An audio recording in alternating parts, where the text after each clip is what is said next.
Do you know what I'm after? সমালোচকদের মিশ্র প্রতিক্রিয়া সত্ত্বেও মুক্তির পরপরই বক্স অফিসে দারুণ সাফল্য দেখাচ্ছে মাইকেল। ২৪ এপ্রিল যুক্তরাষ্ট্রে মুক্তির প্রথম দিনেই ছবিটি আয় করে প্রায় $৩৯.৫ মিলিয়ন। প্রথম সপ্তাহান্তে আয় দাঁড়ায় ৯৫ থেকে $১০০ মিলিয়ন মধ্যে, যা সঙ্গীত ভিত্তিক বায়োপিকের ক্ষেত্রে নতুন রেকর্ড গড়ার পথে। You're beautiful. শুধু যুক্তরাষ্ট্রেই নয়, আন্তর্জাতিক বাজারেও ছবিটির দাপট সমান।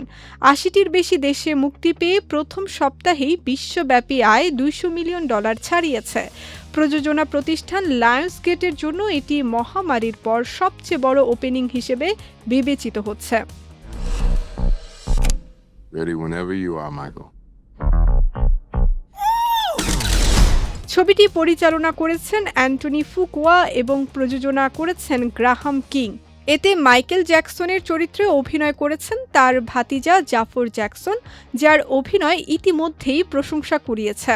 বিশেষ করে নাচ ও মঞ্চভঙ্গিতে তিনি বাস্তব মাইকেলের ছায়া ফুটিয়ে তুলেছেন।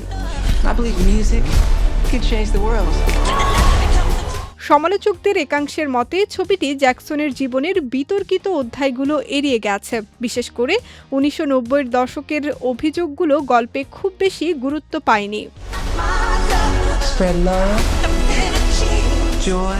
তবে সিনেমাটি নিয়ে বেশিরভাগ দর্শকদের প্রতিক্রিয়া ইতিবাচক। অনেকেই বলছেন এটি শুধু সিনেমা নয়, বরং এক ধরনের আবেগঘন অভিজ্ঞতা, যেখানে বিলি জিন কিংবা থ্রিলারের যুগকে নতুন করে অনুভব করা যায়। That is what I want the world to feel.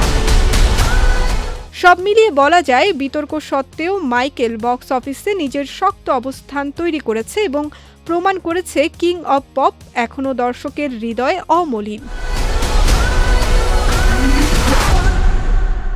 Magic.